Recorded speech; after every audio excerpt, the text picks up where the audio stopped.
It was supposed to be a quiet morning, the kind where sunlight slips gently through the windows and breakfast sizzles softly on the stove. But that calm was shattered in seconds. Amelina. Raphael's voice cracked the air as she crumpled to the floor, her hand still clutching the edge of the kitchen counter. The sound of porcelain breaking was drowned out by his heartbeat thundering in his ears. One moment, she was humming a lullaby, rubbing her growing belly with a sleepy smile. The next, gone, eyes closed. Body still, too still. He dropped beside her, panic spreading across his face. "Stay with me," he whispered, brushing hair from her forehead, fingers trembling. "Please." Amelina. The ambulance sirens wailed in the distance, but to Raphael, they weren't fast enough. He pressed his hand against her chest, feeling for movement, for breath, for life. Everything he ever built, his empire, his status, the numbers in his bank account, meant nothing now. All that mattered lay unconscious in his arms. The front door flew open. Paramedics rushed in, but Raphael couldn't let go. Couldn't move, couldn't think. Only fear, raw and cold, filled the space between his ribs. As they wheeled her out on a stretcher, he followed like a ghost, staring at the woman who made his world warm. Her body is limp, her lips pale, his miracle slipping through his fingers. He didn't know it yet, but this morning would change everything. Have you ever loved someone so deeply that their silence could deafen you? Raphael had tasted success in every form. The handshakes of CEOs, the glow of magazine covers, the applause of shareholders. But none of that ever made his pulse skip the way Amelina did when she laughed, like the world was still good, worth believing in. He wasn't the type to believe in fate, but the first time he saw her, he forgot everything else. She had flour on her cheek and a name tag that said Miss Amelina, volunteer. That day, she wasn't just passing out meals at a fundraiser, she was lighting up the room. And Raphael, a man who once designed buildings to feel less alone, suddenly wanted to build a life instead. Their love didn't roar, it lingered. It grew from quiet dinners, slow walks, and shared books. She taught him to pause, to feel, to let the silence speak.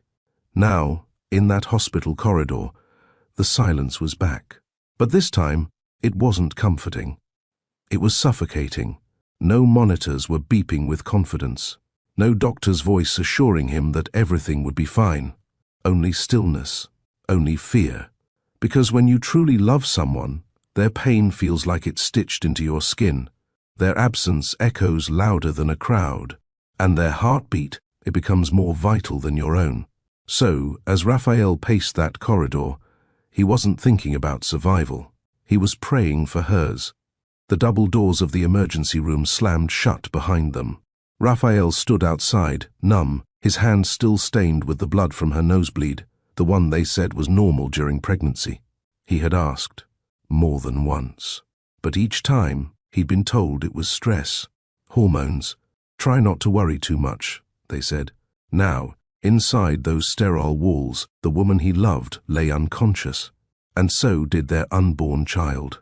A nurse stepped out briefly. Her vitals are unstable, she said quickly, not meeting his eyes. We're doing everything we can. He wanted to scream, to break something. Instead, he sat down slowly, as if the floor might give way beneath him. The room around him blurred. His world had always been about control, blueprints, deadlines, forecasts, but no amount of planning prepared him for this. He overheard them, the cold words, not meant for him. She won't make it, a surgeon whispered to another. Neither will the baby. That single sentence sliced through Raphael more than any blade could. He stood, his legs shaking, walked outside, gasping for air that suddenly felt too heavy. His mind raced through every moment they had shared, her jokes in the car, the way she organized his ties by color, the way she cried after every IVF failure but never gave up. This couldn't be the end. Not her, not them, not now. But before the white coats whispered defeat, before the monitors beeped in warning, and the silence grew too loud to bear, they were they. Not the headlines, not the wealth, Not the lifestyle strangers assumed they had. Just Raphael and Amelina, two people from completely different worlds who somehow found their way to each other. She didn't care about who he was on paper, didn't flinch when he showed up at her modest apartment in worn jeans and a bottle of sparkling water instead of wine. She didn't care that his name graced the side of skyscrapers. All she saw was a man who couldn't take his eyes off her while she folded paper animals for her kindergarten class. He fell for the way she talked about her students, like they were her own, for how she cried during nature documentaries, for the fact that she drove an old car, not because she had to, but because she said it had character. And she fell for the quiet ache behind his confident smile, the way he always asked questions but never talked about himself, the way he once sat in the rain for hours, waiting for her to finish a parent-teacher conference just to hand her a single daisy and walk her home. This wasn't a story about tragedy. It was a story about the kind of love people stop believing in. But maybe, just maybe, you haven't stopped yet. If you believe love still matters, if you believe that miracles don't always come with bright lights and trumpet sounds, but sometimes with whispered prayers and held hands in cold hospital rooms, if you've ever loved someone so deeply that giving up was never an option, no matter how loud the world screamed otherwise, then this story is for you. This story isn't just about heartbreak or hope. It's about the fight that lives between those two places, the kind of fight that doesn't make headlines but changes lives. So before we continue, I need your help. Leave a comment if you've ever held on when others let go. Tap that like button if you believe in second chances. Share this story with someone who might need it today. And don't forget to subscribe to Mr. Leonardo Stories, because love stories like this one deserve to be told. Welcome, dear viewer. Whether this is your first time here or you've been with us before, I'm grateful you're here. You've just stepped into Mr. Leonardo Stories, where every tale is carefully crafted to stir the heart, awaken forgotten emotions, and remind us that love, real love, is still worth believing in. Here, we tell stories that matter, stories built on loyalty, sacrifice, and the moments that change us forever. So settle in. Let your heart listen. Because this isn't just entertainment, it's a journey. And you, my friend, are part of it now. Success looked good on paper. Raphael Moretti was the kind of man people envied from a distance. His face graced the covers of financial magazines. His name was engraved in steel and glass across skylines in multiple cities. Architects studied his designs in universities. Investors watched his moves like hawks. Employees whispered when he walked through the halls. He was brilliant, meticulous, calculated, but inside, he was tired. He hadn't always been that way. In the beginning, he built not just for profit, but for purpose. Schools, libraries, youth centers. His earliest projects were driven by passion. But as his fame grew, the joy shrank. His days were filled with endless meetings, photo ops, and champagne toasts that tasted like metal. The parties were loud, but the loneliness was louder. He tried dating, models, influencers, women who knew how to work a camera, but not how to sit in silence. Every relationship felt like a deal, not a connection. They praised his success, but never asked how he slept at night. No one ever noticed when he left his food untouched, or when his eyes drifted during conversations that never truly mattered. He had homes in 3 countries, but none of them felt like a place to rest. At 35, Raphael had everything. Except peace. That was until one rainy Thursday evening, when he walked into a charity event in the heart of the city, not looking for anything, just trying to escape the noise in his head, and saw a woman folding paper animals at a kid's art station, smiling like she hadn't heard the world was so broken. He didn't know it then, but life was about to stop being cold. Amelina wore her kindness like sunlight, effortlessly and without asking for anything in return. That night, she wasn't there to impress anyone. No sleek gowns or designer shoes, just a simple blue dress, flats, and a small name tag that read, "Volunteer, Amelina." She didn't care about the donors or the politicians making speeches. Her attention was on the children huddled at the craft table, laughing as they tried to copy her paper swans. She taught kindergarten at a public school a few blocks away. Most of her students came from homes that struggled to make ends meet. She knew all their birthdays by heart and kept extra snacks in her drawer for those who arrived hungry. She wasn't wealthy, but she was rich in ways few understood. Raphael noticed her before she even looked his way. He watched as she knelt to tie a child's shoelace, laughing when the boy playfully stuck a sticker on her nose. There was no performance in her kindness. It was real, quiet, consistent. At some point, a friend nudged her and whispered something. She turned and met Raphael's gaze. He expected awkwardness, nervousness, but she simply smiled, as if he were just another man in the room, not the one with his name on half the buildings downtown. "Hi," she said warmly, extending a paint-smudged hand. "Would you like to make a butterfly?" He blinked, caught off guard. No cameras, no interviews, just glue and paper. That's how it began. Not with a grand gesture, but a folded butterfly held together by a woman who didn't care what he owned, only who he was. Their first date wasn't at a five-star restaurant or a glamorous rooftop bar. It was a quiet Sunday afternoon at a local park cafe that Amelina loved. Raphael had suggested somewhere more upscale, but she gently declined. "I like places where people don't rush," she'd said. So he followed her lead. They sat on a wooden bench with chipped paint, sipping tea and splitting a cinnamon roll she insisted was the best in the city. She asked him about his childhood, his favorite book, and the last time he cried. Questions no one had asked him in years. He told her about growing up in Rome before moving to the States, how his mother used to hum old lullabies while sketching in her garden, how she passed before his first major project was complete. Amelina didn't try to fix his sadness. She just listened, really listened, and held space for the weight of it. Their dates became rituals, not grand or planned, but meaningful. She brought him to her classroom once. He helped her repaint a wall and fix a broken bookshelf. Watching her sit cross-legged on the floor, reading to children, made something inside him soften. He invited her to a gala once. She wore a simple black dress and flats again. When asked who designed her outfit, she smiled and said, "Clearance aisle."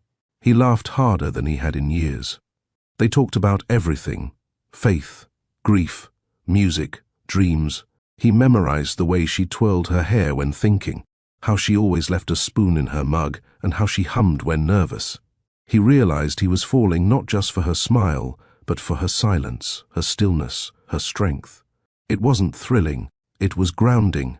And Raphael, who once designed tall buildings to feel invincible, now felt safer sitting next to a woman folding paper cranes in the park.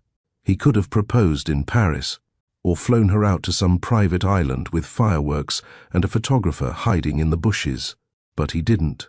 Instead, he asked her one evening where her favorite place in the world was. She smiled softly. "There's a little park near where I grew up. Nothing fancy, just a swing set, a crooked tree, and the bench where my dad used to read to me." So, that's where he took her. They arrived just before sunset. The park was nearly empty, except for a few kids chasing bubbles. She wore a soft cardigan and held his hand as they walked past the fading graffiti and wildflowers that had grown where the gardeners had given up. "I used to come here when things were hard," she said. "It made me feel small in a good way." He nodded, heart pounding, the ring box tucked in his coat pocket. He'd been to countless high-stakes meetings, negotiated billion-dollar deals, but nothing made his palms sweat like this. They sat on the old bench beneath the crooked tree. She leaned on his shoulder. "I don't need the world to be perfect," she whispered. "Just honest." He took a breath, then dropped to one knee. Her eyes widened, not from shock, but from the way the moment felt, simple, sacred, and absolutely hers. "I don't want perfect either," he said, holding out the ring. "I want real. I want late-night tea and school fundraisers. I want paper butterflies and rain on Sunday afternoons. I want you, Amelina, for as long as I have breath." Tears filled her eyes as she whispered, "Yes." That night, under a fading sky and beside a crooked tree, two people from very different worlds made a promise that would outlast any storm. They were ready for joy. After the wedding, Intimate, surrounded by friends and children from Amelina's school, they moved into a quiet home with a garden she tended like a sanctuary. Raphael built her a greenhouse as a surprise, and she filled it with lilies, marigolds, and hope. They wanted children right away. At first, they laughed at every negative test. "Maybe next month," she'd whisper, nestling into his arms. But months passed. Then a year. Doctors ran tests, more tests.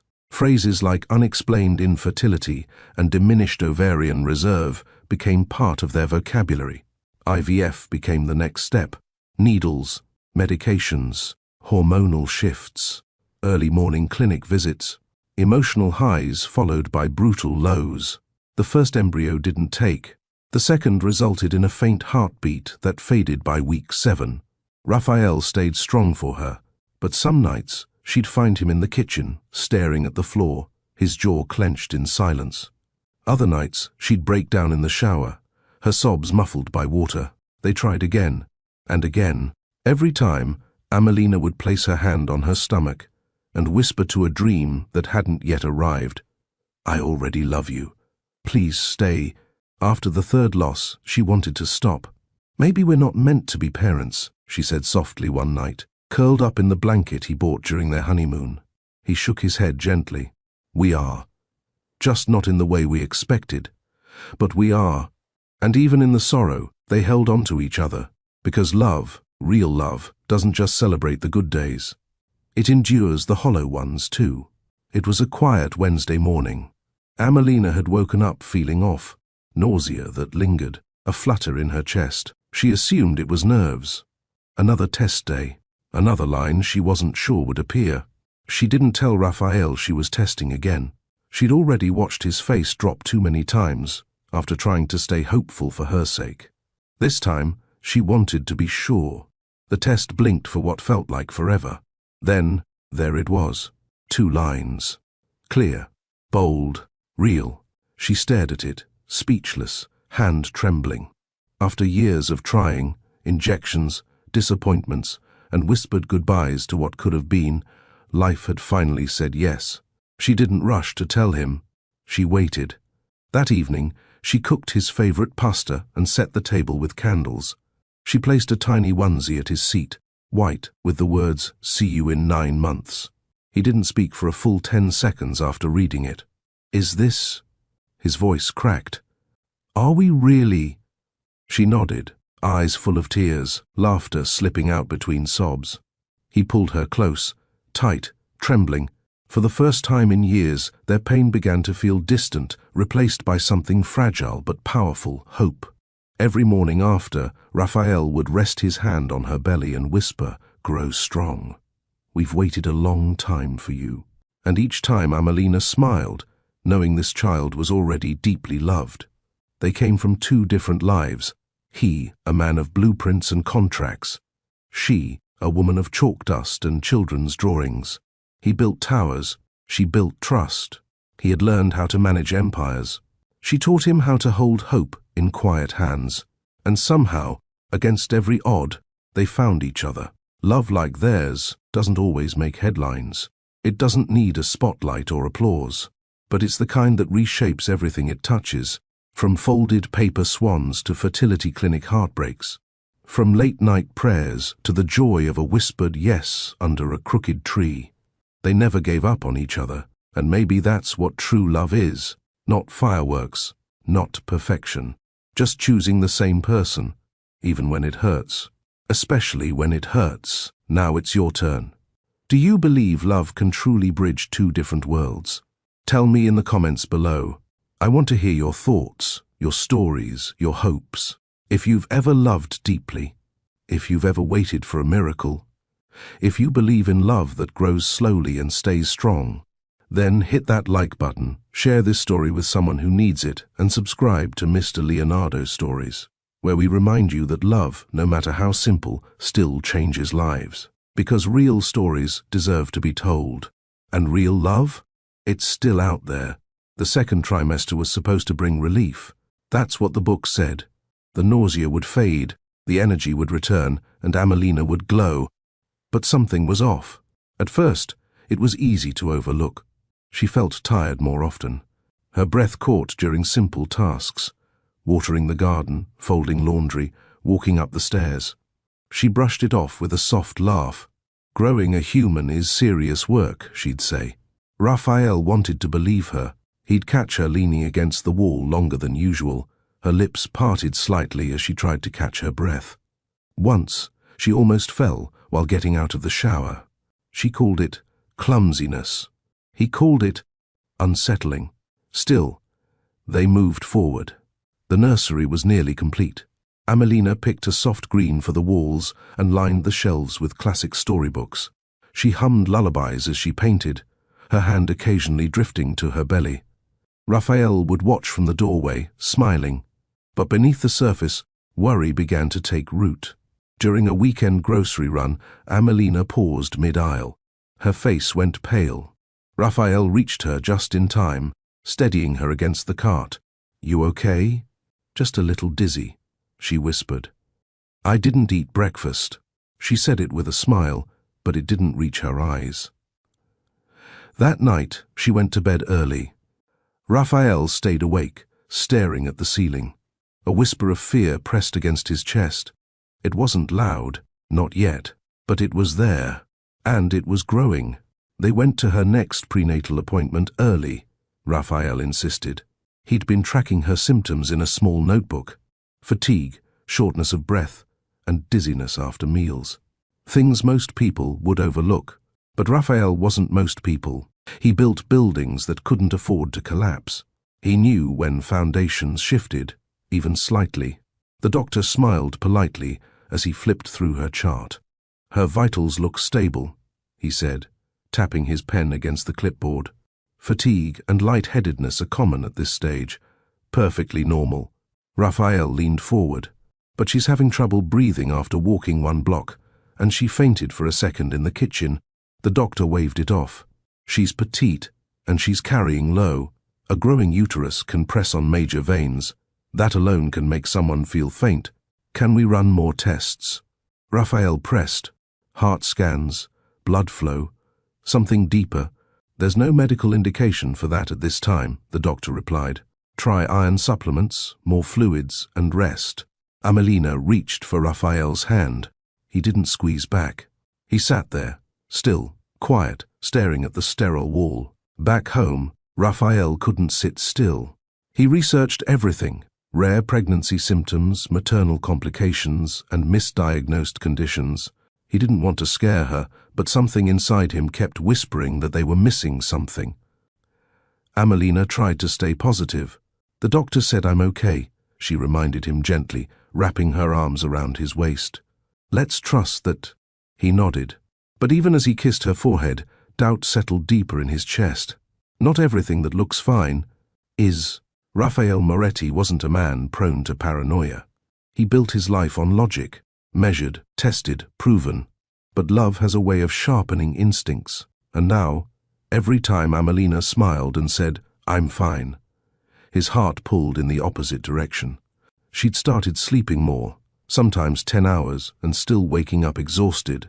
Her fingers looked slightly swollen, her skin a shade paler than usual. She claimed it was all part of the pregnancy experience.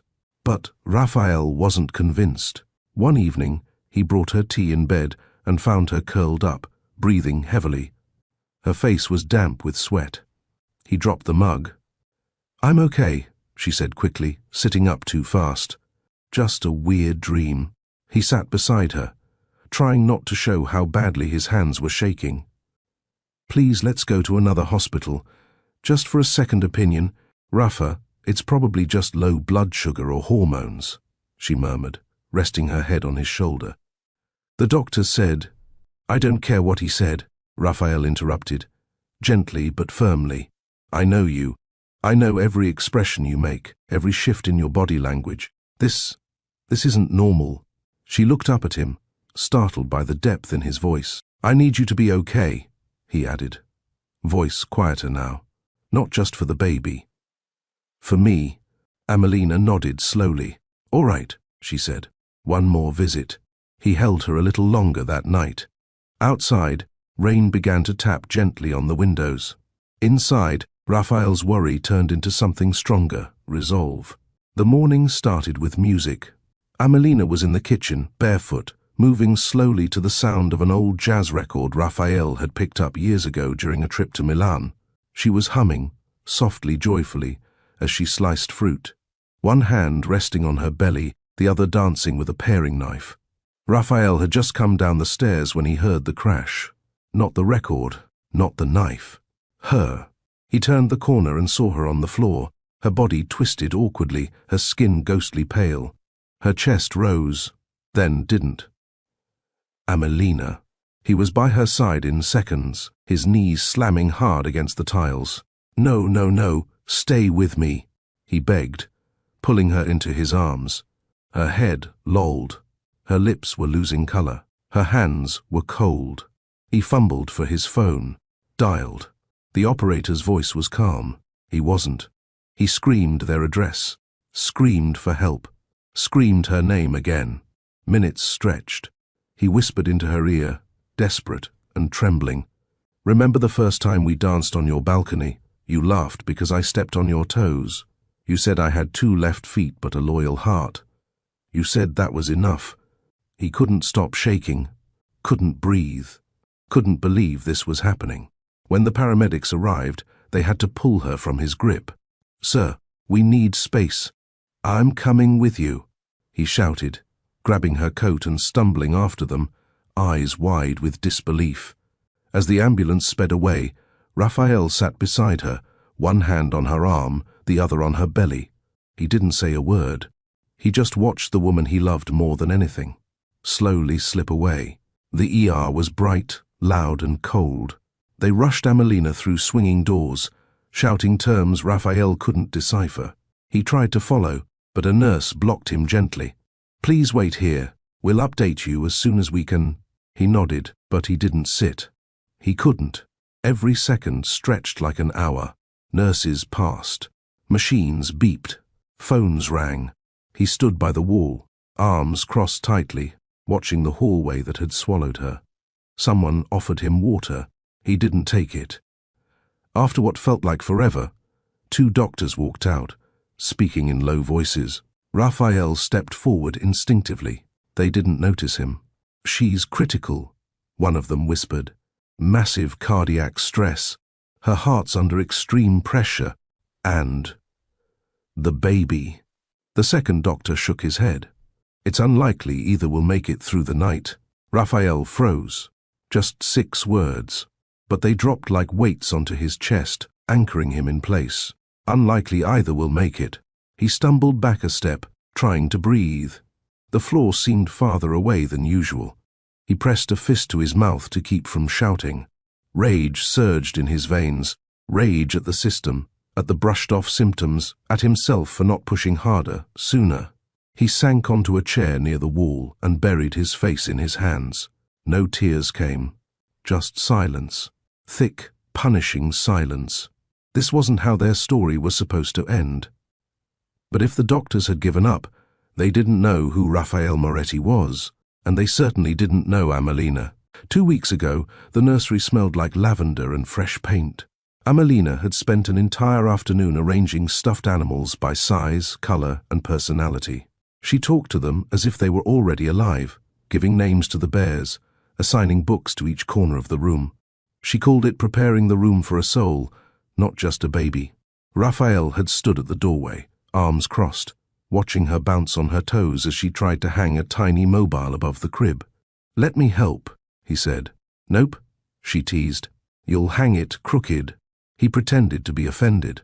"I design cityscapes for a living." "Exactly," she grinned. "Not stars and moons for infants." They laughed. They kissed. They danced around the unfinished rug while music played softly from her phone. Now, that room was silent. The crib stood empty. The mobile, unfinished. The baby book sat untouched on the dresser. Raphael had driven home briefly to change after spending a full night in the hospital hallway. But as he passed the nursery, he paused at the door. His eyes scanned the space she once filled with humming and hope. He stepped inside slowly. The teddy bear with a navy bow sat in the rocker, the one she bought after the third IVF round failed. "For the child we know is coming," she said. Raphael ran a hand over the armrest. He could almost hear her voice. But now, her laugh was replaced with beeping machines. The contrast crushed him. He sat in the hospital chapel, not because he was religious, but because it was the only place that didn't echo with machines or whispered condolences. The room was dim and empty, save for a single flickering candle by the stained glass window. Raphael lowered his head into his hands. "You should have insisted sooner. You saw it. You felt it. And still, you waited." His thoughts whipped through him like wind through broken windows. He replayed every moment she said, "I'm fine." Every time he nodded instead of pushing harder. Every check-up he left with uneasy silence instead of answers. And now they were both fighting for life. "Why didn't I demand more?" he muttered under his breath.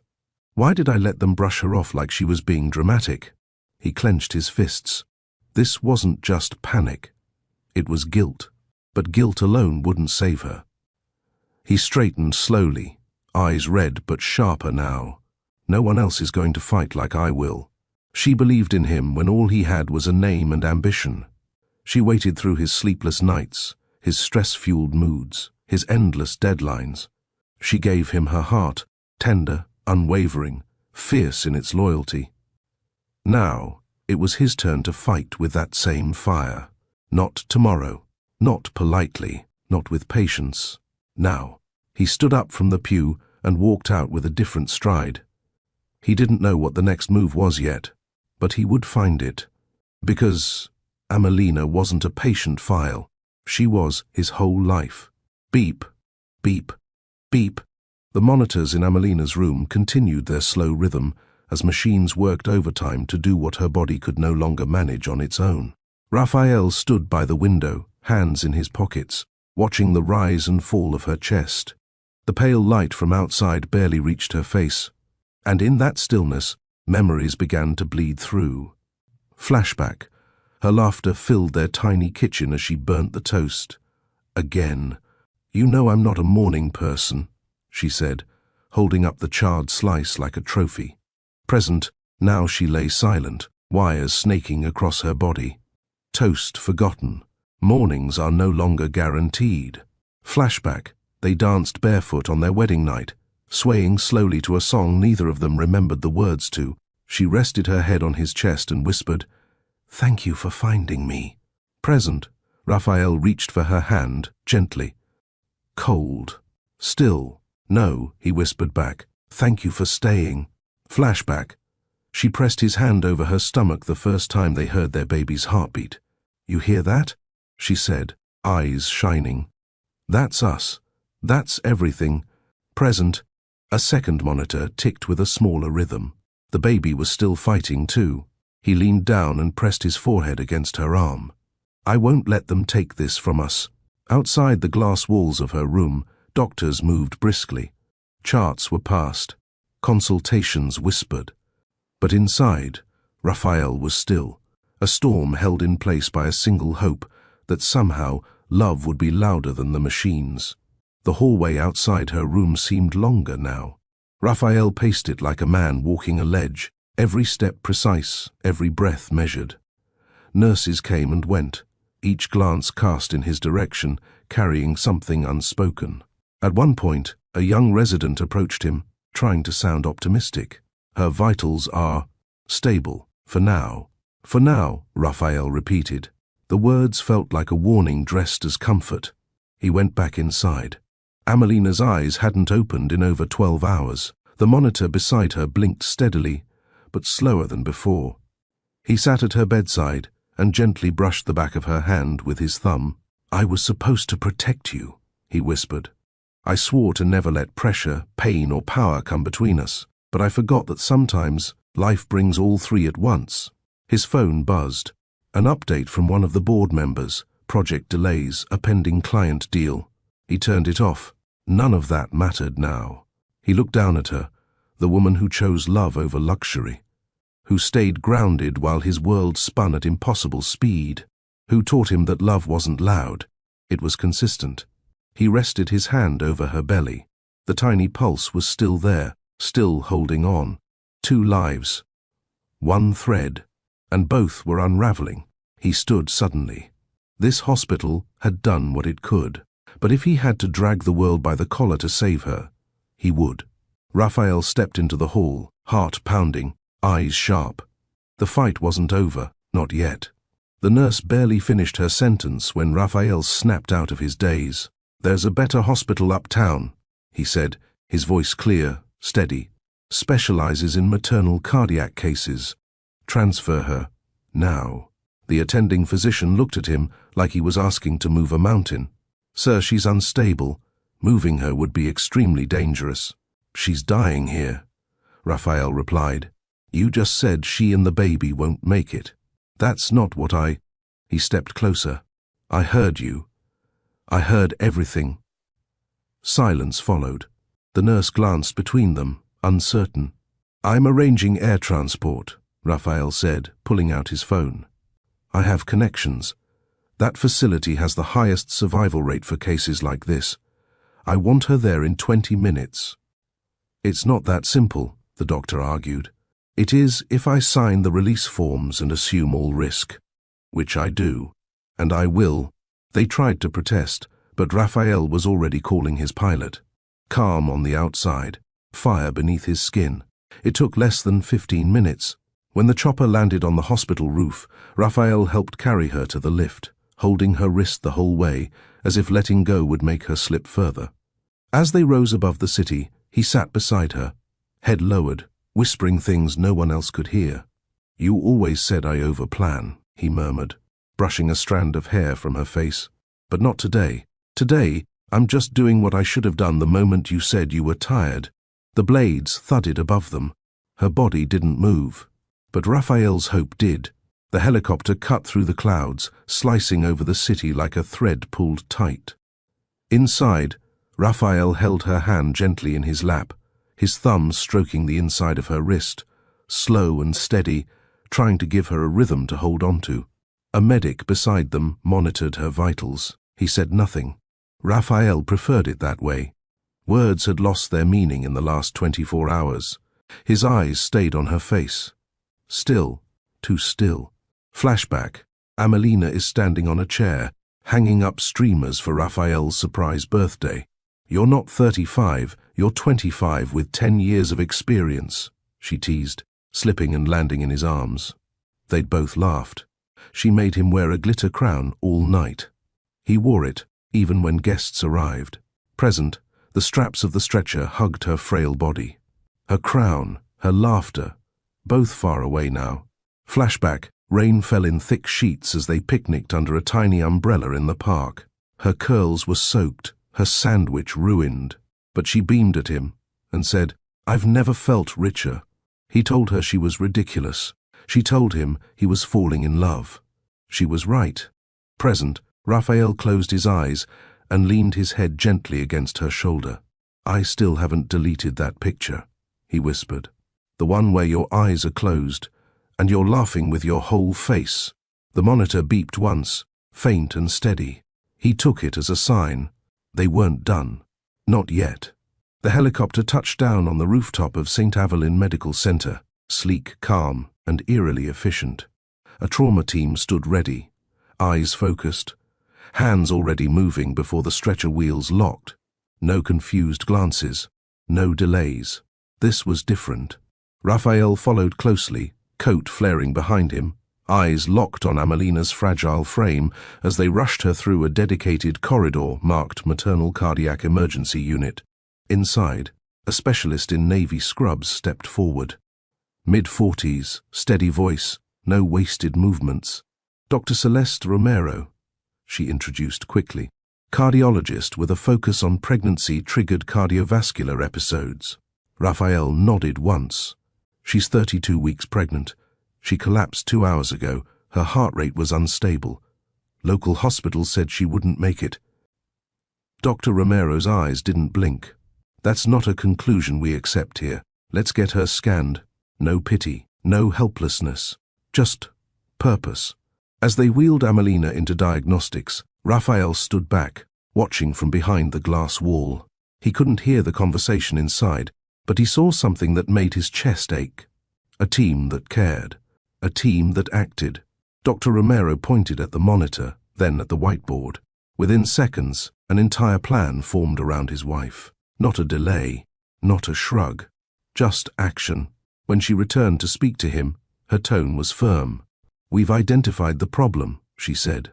"It's rare, but we've handled it before." Raphael looked her dead in the eyes. "Can you save her?" She didn't flinch. "We're going to try, and we're going to give her the best shot she's had since this began." For the first time in days, Raphael's fists unclenched. Someone finally saw her. Dr. Romero guided Raphael into a consultation room, quiet, clean and clinical, yet the air still felt thick with tension. She pulled up Amelina's scans on a digital screen. Her voice was calm, steady, not gentle, not cold, just honest. "Your wife is experiencing a condition known as peripartum cardiomyopathy," she said. "It's a rare type of heart failure that can develop during the final weeks of pregnancy." Raphael's eyes didn't leave the screen, though none of it made sense to him. Images, numbers, flow rates. "She never had heart problems," he said, the words stiff in his throat. "Many don't. It can strike healthy women with no warning," Dr. Romero explained. "The heart becomes enlarged, weakened. It struggles to pump efficiently. That's why she fainted. Why couldn't she breathe? And the baby? The baby is still alive, a bit underweight, but with a fighting heart rate. Your wife's condition is the critical concern now." Raphael sank into the nearest chair, processing. "You mentioned IVF," she added. "Sometimes the added hormonal shifts from fertility treatments can heighten risk. But no one could have predicted this." Raphael ran his hand over his jaw. "She kept saying she was tired, that her chest felt tight. They said it was normal." Dr. Romero shook her head. "It was never normal. And it's good you brought her here." She leaned forward. "There's still a window. But it's narrow." "How narrow?" "Hours." Raphael closed his eyes, exhaled slowly, then opened them again. "Clearer now. Then we don't waste another minute." Dr. Romero slid a clipboard across the table. On it, bold lettering at the top, high-risk surgical consent form. "The surgery will relieve pressure on her heart, stabilize blood flow, and buy us time to decide how and when to safely deliver the baby," she explained. "But it's dangerous. There are risks on both ends." Raphael didn't ask for a breakdown of the percentages. He didn't need to hear the odds. All he needed to know was that there was still a way forward. "Will she feel anything?" he asked, voice tight. "She's sedated. She won't feel a thing." He stared at the signature line. And then he reached for the pen. His hand shook just once before he steadied it. In the silence, he looked back at the doctor. "She's not weak," he said. "She's been through more than most people could handle and still found a way to smile." He placed the pen back down. "She's stronger than you think." Dr. Romero gave a subtle nod. "Then we'll meet her with the same strength."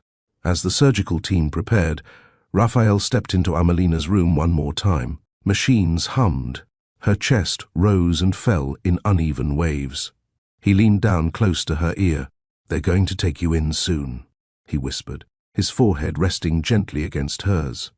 "But I'll be right here. You're not doing this alone. Not for 1 second." He kissed her hand and gave it a final squeeze. Then he turned and walked toward the corridor. This wasn't surrender. This was love. Choosing to fight. The operating room doors shut with a soft but final thud. Raphael stood just outside, arms crossed, his back against the wall. For hours, he'd carried the weight of helplessness. But something about Dr. Romero's tone, measured, focused, had sparked a shift. There was no panic in her instructions, no defeat in her face, only precision and belief. Inside the glass observation panel, he caught a glimpse of the surgical team moving swiftly. Instruments passed hand to hand. Vitals flashed across the screen. Controlled urgency, like a symphony of professionals who had done this before, and won. This wasn't like the last hospital. Here, there were no whispers of surrender. Here, no one was treating his wife like a statistic. He stepped away from the glass, pacing. His thoughts weren't spiraling now. They were stacking, lining up, planning for what came after. Recovery, rehab, a nursery full of storybooks, midnight feedings, sleepless joy. A young nurse approached. "Would you like to wait in the family room, sir?" He shook his head. "No. I'll stay right here." She nodded respectfully and walked away. He turned his eyes back toward the room. Inside, Dr. Romero adjusted her gloves and glanced up for a brief second, straight toward the window where he stood. She gave the smallest nod. It wasn't showmanship. It wasn't false hope. It was quite certain. And for the first time in a long time, Raphael let out a breath that didn't feel like it was borrowed from fear. They had a chance, a real one. The walls of the waiting room didn't speak, but they knew how to listen. Raphael sat in the far corner, elbows on his knees, hands clasped tight, like he was holding everything together by force alone. The room was dim, sterile, humming faintly with old lighting. A vending machine in the corner blinked out an error message. Magazines lay scattered across a plastic table, untouched. The clock ticked. 10 minutes. 30. An hour. He didn't move. Outside the room, people passed. Doctors, nurses, staff with clipboards and tired eyes. But no one stopped at his door. Inside, Raphael wrestled with silence. He thought he'd known fear before. Business deals gone south. Market crashes. But this was the kind of fear that didn't scream. It sat quietly beside him and waited. He pressed his palms into his eyes and exhaled. "You're still here," he told himself. She is too. But each second stretched wider. Each moment without an update pressed against his chest like a weight he couldn't name. He checked his phone. No messages. No missed calls. Just a wallpaper of her smiling under the crooked tree in the park where he'd proposed. Her eyes squinted from the sunlight. A daisy behind her ear. The memory stung and soothed at the same time. He closed his eyes. He remembered the way she used to brush crumbs off his jacket without asking. The way she always sniffed flowers before putting them in a vase. The way she hummed out of key. He missed all of it, even the smallest parts. Especially the smallest parts. Time blurred in that room. Minutes lost their names. Hours stretched like they had no end. Raphael sat with his head leaning back against the wall, eyes half closed. But sleep never came. Instead, memories did. She always stirred her tea 5 times before taking a sip. Never more, never less. 5 feels right, she'd say, with a little shrug, like that explained everything. She folded laundry in a very specific way, shirts by color, towels by thickness. Once, he tried to help. She smiled and let him. Then quietly redid everything after he left the room. She kept little lists in random places. On napkins, sticky notes, inside her books. Grocery lists, bucket lists and quotes from students. He once found one tucked inside his briefcase. "You were tired but still kind. That's why I love you." He remembered how she'd linger at the window during thunderstorms. "It makes the world feel clean," she said once, her hand pressed to the glass. Like it's starting over. Her world was so simple and yet so layered. Raphael had always been a man of blueprints, deadlines and precision. But she lived in nuance. She found meaning in freckles, wonder in sidewalk cracks, beauty in things he had never stopped to notice.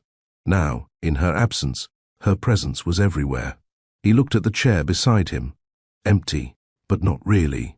She was there, in the whisper of her habits, in the rhythm of his remembering. He didn't need to close his eyes to see her. She lived in every quiet corner of his heart. The door creaked open quietly. Raphael sat up fast, heart lurching before the words came. Dr. Romero stepped in, mask off, gloves gone, her face drawn from hours of surgery, but her eyes steady. "She made it," she said. Just those 3 words. Raphael didn't move at first, as if his body didn't trust what his ears had heard. "She's stable," Dr. Romero continued. "The surgery went better than expected. Her heart responded to the support, and we've slowed the progression." Raphael swallowed. "She's awake?" The pause was short, but it was enough. Not yet. She's in recovery, deep sedation, intentionally. Her body needs time to recalibrate. But she's holding on. He let out a long breath. His hands dropped into his lap, heavy.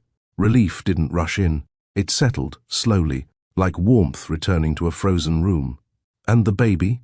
he asked, almost afraid to hope too much at once. Dr. Romero offered the hint of a smile. "Still with us. Heartbeat is weaker than we'd like, but steady. We're monitoring them closely. If things shift, we'll move to early delivery. But right now, both are still here. Still here." Those words meant more than survival. They meant chance. "Can I see her?" he asked. "We're prepping the room. A few more minutes. I'll have someone bring you." She gave a respectful nod and left. Raphael sat back again, his eyes stinging. He wasn't a man given to emotion, not outwardly. But now, he wanted to fall to his knees and thank the ground beneath him. She made it. And so did their child. The room was dim. Machines hummed a quiet lullaby of beeps and pulses.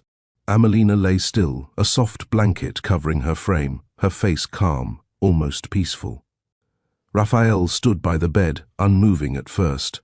He studied her. The faint flush returned to her cheeks. The way her lashes rested gently against her skin, she didn't look like someone who had nearly left this world. He pulled the chair close and sat beside her, careful not to disturb a single wire. He placed his hand in hers, slowly, like he was asking permission. And then he spoke. "Hi, my sunflower." His voice cracked. "You scared me," he whispered. "But you're still here, and I'm here too, like always."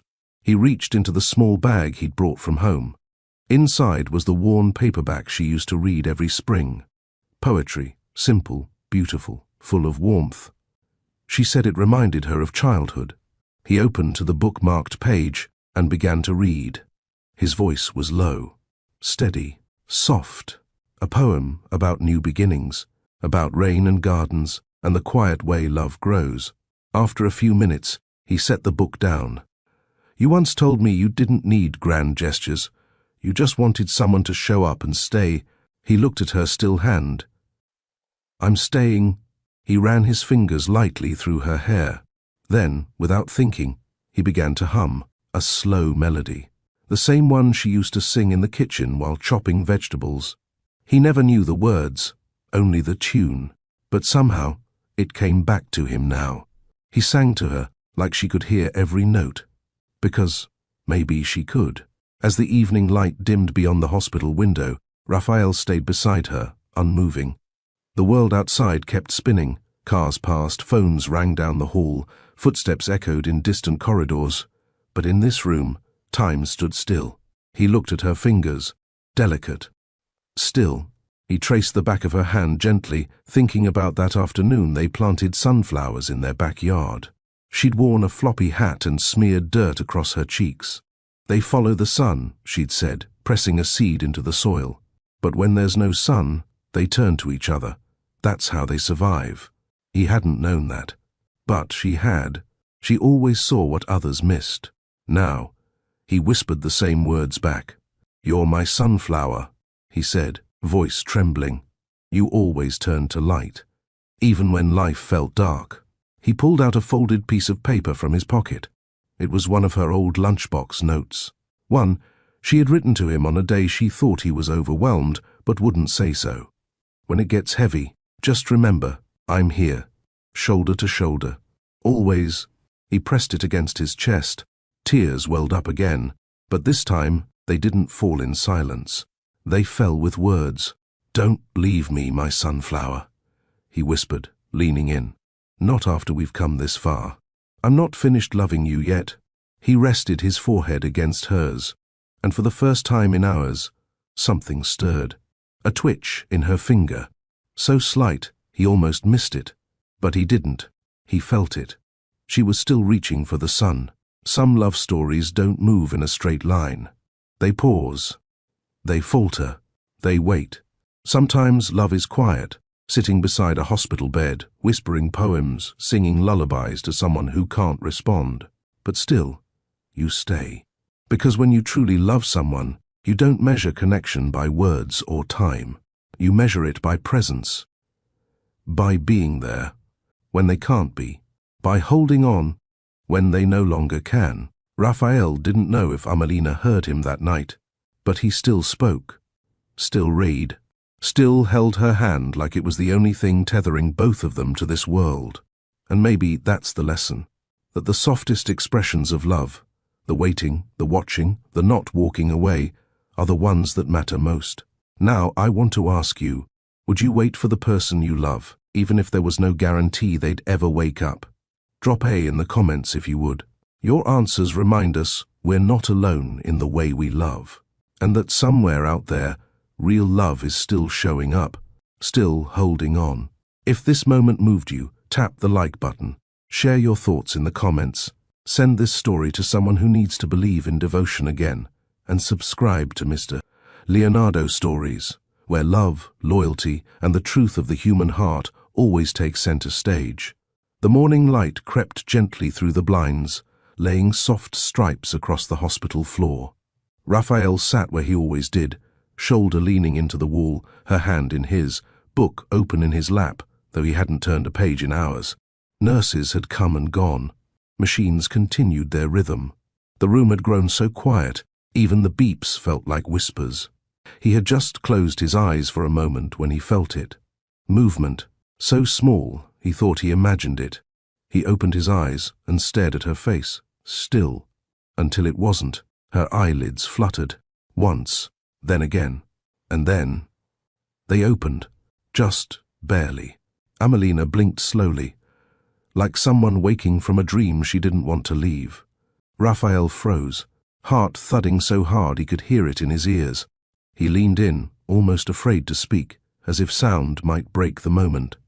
"Amelina," he whispered. Her eyes shifted toward the voice. He let out a breath that had been trapped inside his chest for days. "You're here," he choked, tears rising. "You're here." She didn't speak, her lips too dry, her body too tired, but she blinked once, and in that blink was everything. The fight, the return, the beginning of her coming back to him. He kissed the back of her hand, forehead pressed to her knuckles. He didn't need a grand moment. That eye flutter, so subtle, so soft, was the loudest miracle he'd ever seen. The days that followed were slow and tender. Amelina drifted in and out of sleep, her body exhausted from the battle it had just survived. Nurses moved with quiet reverence around her bed, checking monitors, adjusting her whispering instead of speaking aloud. Raphael never left.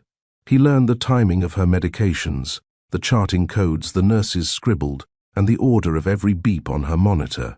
But most importantly, he learned to wait. Patiently, lovingly. When she was fully awake for the first time, he was reading aloud from her favorite book. She stirred, turned her head slightly, and whispered one word, "Again." He stopped mid-sentence, looked up, stunned, and smiled so wide his whole face lit up. "You want me to start over?" he asked gently. She gave the faintest nod. He cleared his throat and began from the beginning. That day, a nurse brought in a basin of warm water. Together, Raphael and the nurse helped Amelina sit up for the first time. It took time. She winced, but never cried out. Raphael wrapped his arms around her back, steadying her with a tenderness that went beyond instinct. As she leaned against him, her eyes fluttered shut again. But this time, it wasn't from weakness, it was trust. "Your heartbeat," she murmured, pressing her head to his chest. "I missed this." Raphael kissed the top of her head. "It never stopped beating for you." Bit by bit, life returned to her body. And in every moment, Raphael remained right beside her, reminding her of who she was and just how much she was loved. 4 days after Amelina opened her eyes, the decision was made. The baby's heartbeat, though holding on, was becoming more erratic. She was strong, but small, and time was no longer a luxury they could afford. Dr. Romero entered the room with her familiar calm. "We think it's time," she said gently. "Her lungs have developed enough. Waiting longer could tip the balance." Raphael stood beside Amelina's bed, fingers laced in hers. Amelina nodded slowly. "Let's meet our girl," She was wheeled into a special maternity operating suite, lights low, team already assembled, every motion rehearsed to precision. It wasn't a dramatic rush, but a quiet, focused urgency. Raphael was scrubbed in. He stayed near her head, eyes locked on hers, whispering soft encouragement as her body was carefully prepped for a delicate C-section. The room filled with murmurs, monitor beeps, and steady instructions. And then, a cry, small, thin, but alive, so incredibly alive. The entire room seemed to pause for that sound. Raphael's eyes filled as he let out a breath that trembled. Amelina blinked quickly, tears slipping sideways into her hair. "She's here," Raphael whispered. "She's here." Wrapped tightly in a warm towel, a nurse carried the tiny newborn to Amelina's side. Her skin was pink and wrinkled, her eyes barely opened, but her presence filled the room like sunlight. Raphael kissed Amelina's forehead, then looked down at the baby and whispered, "Welcome home, little one." The nurse gently placed the tiny bundle into Raphael's arms. He had held awards, contracts, keys to million-dollar properties, but never something so fragile, never something so weightless yet heavy with meaning. She blinked up at him with unfocused eyes, her face crunched in confusion at the new world she'd just arrived in. Her fingers, no bigger than sunflower seeds, curled slightly against the blanket. Raphael stared at her, heart cracked wide open. "You don't know it yet," he whispered, "but you changed everything." He carried her to Amelina's side, kneeling gently. Amelina looked at her baby through tired eyes, her smile soft but deep. "She's perfect," she breathed. "What do we call her?" the nurse asked, clipboard in hand. Raphael and Amelina exchanged a glance. This part had already been decided in one of their quiet moments, long before the hospital walls and panic. "Serenella," Amelina whispered. The nurse tilted her head. "It's beautiful." "Italian?" Raphael nodded. "It means little star." The nurse smiled, then scribbled it down. Serenella rested her cheek against Raphael's chest, her cries fading into a soft sigh. He looked at her tiny face, already memorizing every wrinkle, every sound. "You've already survived so much," he said, "and you don't even know it." In that moment, fatherhood wasn't a role, it was a vow. Not spoken in front of cameras or crowds, but in quiet promises made under hospital lights. "I'll protect you," he whispered, "the way she protected both of us." And just like that, Raphael became something no title had ever made him: a father. The story was never meant to go public, but hospitals talk, nurses share. Lives touched by quiet courage ripple out into the world, even without intention. A week after Serenella's birth, a journalist from a human interest column reached out. One of the hospital staff had submitted a short write-up. It wasn't about money or fame, it was about love that refused to give up. The headline read, "He never left her side. Millionaire husband fights to save wife and unborn child." It wasn't about his wealth. Most readers didn't even realize he was Raphael Moretti, the man behind some of the most iconic buildings on the West Coast. What they saw was a man who refused to leave his wife's side, who demanded second opinions when others gave up, who read poetry to an unconscious woman until she opened her eyes. The article spread quickly. Local outlets picked it up. Morning talk shows quoted it. People began sharing photos of sunflowers and naming the story "The Sunflower Husband." Raphael stayed quiet through it all. No press statements, no interviews, but he read the comments.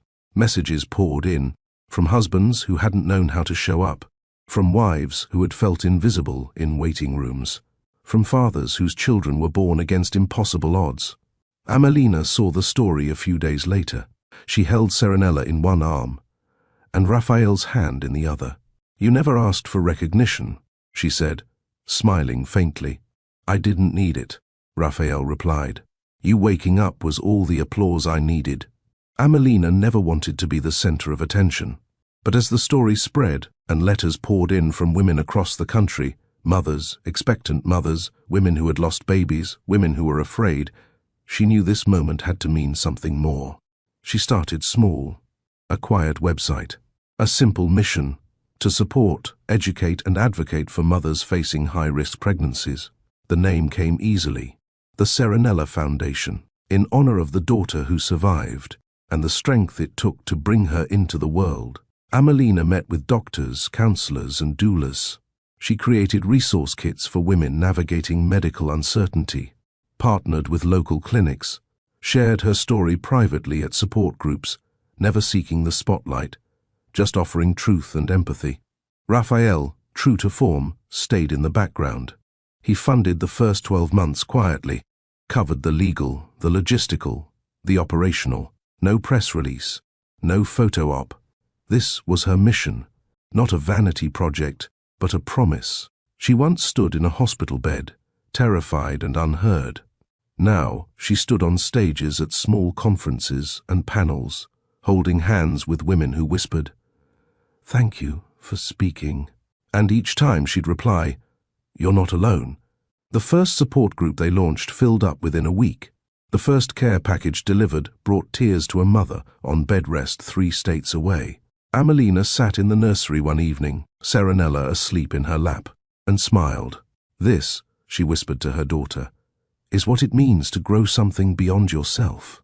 The world once measured Raphael Moretti's success in numbers, square footage, net worth, shares, accolades. But now, as he stood barefoot in the nursery, rocking his daughter while Amelina dozed on the couch, he understood something no spreadsheet had ever shown him. Real wealth wasn't built from concrete and contracts. It lived in the quiet, in soft breathing, in tiny fingers wrapping around one's thumb, in second chances. He used to chase prestige like oxygen, every deal, every article, every tower taller than the last. But now he designed Serenella's bookshelf by hand, painted a mural of stars above her crib, watched the same cartoon 3 times because it made her giggle. He never imagined a day when success would feel like a baby cooing on his chest, or Amelina humming in the kitchen again. People still asked him for advice. Business interviews still filled his inbox. His name still carried weight. But when he was asked once in a podcast, "What's your proudest accomplishment?" he didn't mention buildings. He said, "Staying." The host paused. "Staying?" "Yes," Raphael replied. "Staying when it got hard. Staying in hospital hallways. Staying when love required patience instead of performance. That's the foundation I'm most proud of." Later that night, he tucked Serenella in and turned off the light. He stood in the doorway and looked back. His empire didn't look like a city skyline anymore. It looked like a woman with strength in her softness, a child who shouldn't have survived, and a life rebuilt, not by wealth, but by love. Not all battles are fought with noise. Some are fought in whispers, in waiting rooms, in quiet prayers, in refusing to leave when everything inside you says it would be easier to walk away. Raphael didn't save Amelina with money. He saved her by staying, by believing when doctors didn't, by reading poems to a sleeping body, by holding her hand through the storm and saying, "I'm not letting go." Amelina didn't survive because of chance alone. She survived because love chose to fight for her. And together, they didn't just survive. They created something beautiful from the wreckage. Serenella, a foundation, a legacy built not from steel and stone, but from softness, persistence, and grace. Now it's your turn. Who's someone in your life who fought for you when you couldn't fight for yourself? Share their name, or simply your gratitude, in the comments below. Let's celebrate the quiet heroes, the ones who stay, the ones who hold on. Drop a sunflower for the kind of love that shows up when it matters most. Like this video if it reminded you that hope still lives in the hearts of ordinary people. Share it with someone who needs a reason to believe again. And don't forget to subscribe to Mr. Leonardo Stories, where every story reminds us that even in the darkest moments, love still wins. This isn't a story about hospitals. It's not about doctors or surgeries, not about medical terms or miracle machines. And it's not about money. It's about something much quieter, much harder, much rarer. This is a story about the vow to stay, especially when staying gets hard, when it's no longer convenient, when it costs you more than sleep, when love requires you to fight, not with force but with faith. Raphael didn't save Amelina with a wallet. He saved her by being present when presence was the only thing that mattered. He stayed, through the silences, through the unanswered questions, through the moments when even the doctors stopped believing. He stayed, because some people aren't held together by strength. They're held together by love that chooses not to leave. And that kind of love? It doesn't ask for applause. It just endures. Stories often teach us that love is effortless. That's when two people meet, everything just falls into place. But Raphael and Amelina's journey tells a different story, one that doesn't skip the struggle, one that doesn't dress pain in gold, one that proves fairy tales aren't always soft. But they can be earned, because real love, it doesn't avoid hardship. It shows up inside it. Love isn't what happened at the proposal. It wasn't the sunny mornings or the perfectly folded nursery clothes. It wasn't even the laughter or the park bench promises. It was in the moments where everything nearly fell apart and they held on tighter anyway, when their world went quiet, when their dreams hung by a thread, when the future blurred and the only thing they could offer each other was a hand and a heartbeat. Some fairy tales are written in ink and flowers. Others are carved through grit and grace. This one was earned. The greatest love stories aren't wrapped in perfect timing or untouched by pain. They're not the ones who avoid the storm. They're the ones who weather it. Raphael didn't fall in love with a fantasy. He fell in love with a woman who challenged him to slow down, to feel, to live outside of structure. And Amelina didn't marry the millionaire. She married the man who held her when she cried through failed IVF rounds and still made her tea in silence. Together, they built something real, not flawless, not fast, but rooted. The greatest love stories begin after the easy part ends. They begin when plans change, when silence enters the room, when the person you love isn't themselves and you choose to stay until they are again. They begin in hospital hallways and whispered poems, in tired hands that don't let go, in mornings that come after long, fearful nights. So if you're waiting for a love that never cracks, this story isn't it. But if you're searching for a love that endures the cracking and still chooses to hold every broken piece, then you've just heard one of the greatest stories of all.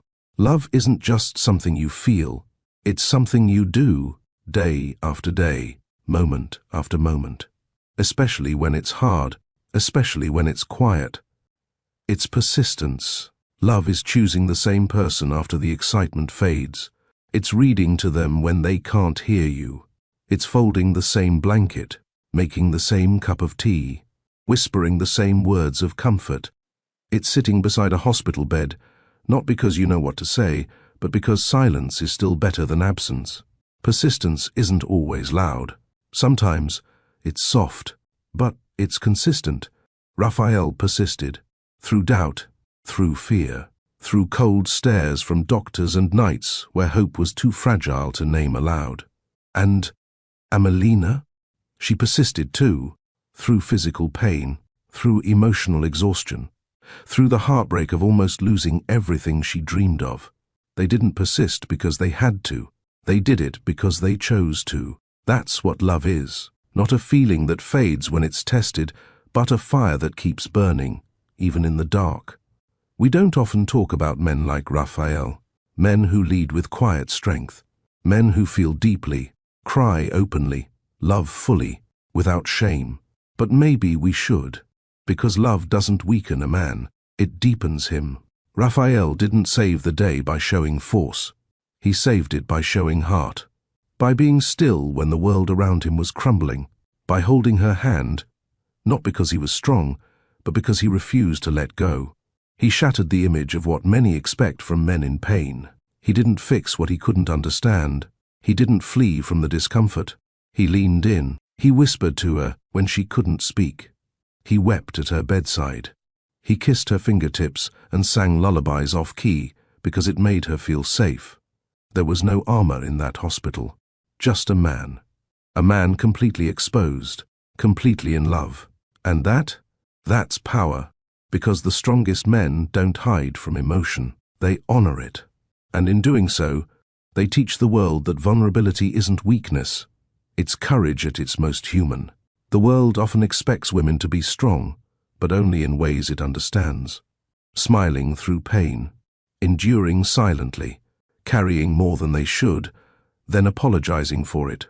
But Amelina showed a different kind of strength, not because she never needed saving, but because even when she did, she still radiated something unshakable. Grace. She didn't wear her resilience like armor. She wore it like skin, natural, quiet, constant. Through heartbreak, through surgeries, through the fear of not waking up to meet her child, she endured, not by powering through, but by trusting, by letting herself be held when she had no strength left, by choosing softness in a world that demands hardness, by offering love, even as her body faltered. She was a miracle long before Serenella arrived, because her value didn't come from perfection. It came from presence, from the way she loved, from the way she taught others how to hold on, simply by continuing to breathe. And now, that miracle walks down hospital hallways with her child in her arms, living proof that beauty doesn't fade under pressure. It deepens. The grass in the old park had grown a little taller. The crooked tree still stood proudly in the corner, and the paint on the bench had faded to a softer hue. A few children giggled in the distance, chasing bubbles. The wind carried the scent of early blooms. Raphael stood near the tree, hands outstretched, knees bent slightly. "Come on, little star," he whispered, smiling. Serenella wobbled forward on unsteady legs, her tiny arms raised like wings. Each step was unsure, full of wide-eyed determination. Behind her, Amelina clapped softly, cheeks damp with quiet tears. 3 steps, a stumble, then 4 more, until finally she reached him. He caught her just before she tipped forward and scooped her up, spinning her gently in the air. "You did it," he whispered, pressing a kiss to her forehead. "Just like your mama." They sat on the bench, that bench, and watched the light dance across the leaves.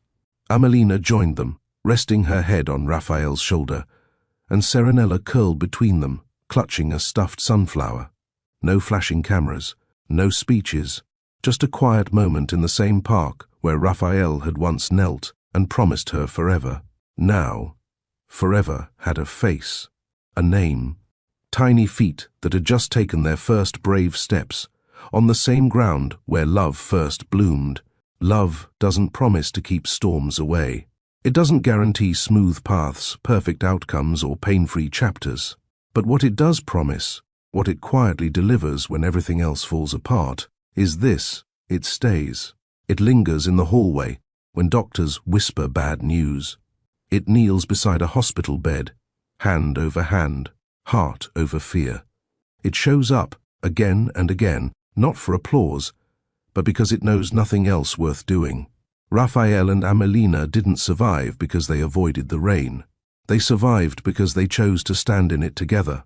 They proved that even when everything seems to break, love can still hold.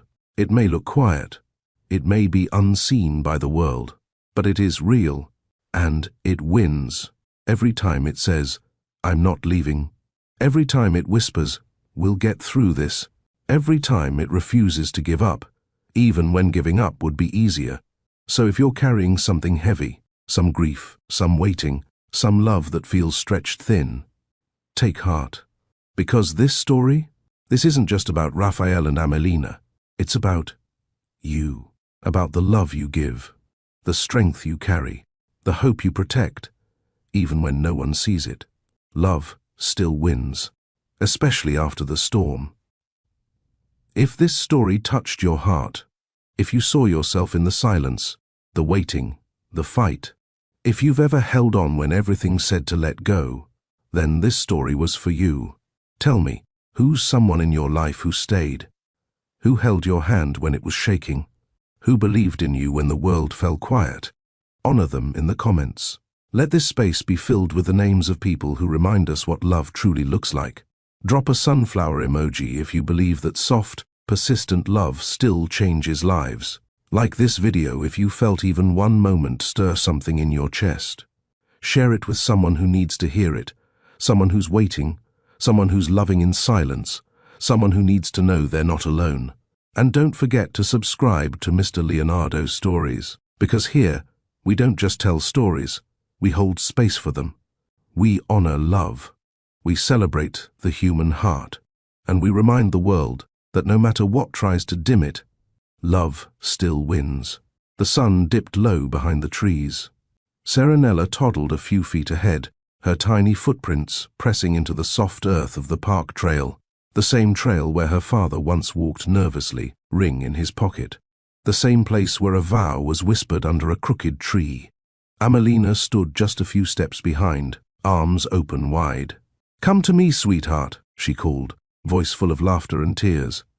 Raphael watched from the bench, hand over his heart. Their little girl turned, unsure, then smiled and ran, straight into her mother's arms. The wind picked up, rustling the leaves above. A single sunflower petal, caught in the breeze, floated past Raphael's cheek. He reached out, caught it gently, and held it in his palm. He didn't say a word. He didn't need to, because in that single moment, surrounded by the echoes of everything they'd been through, he knew they had made it. Not perfectly, but beautifully, together. And that is what real love looks like.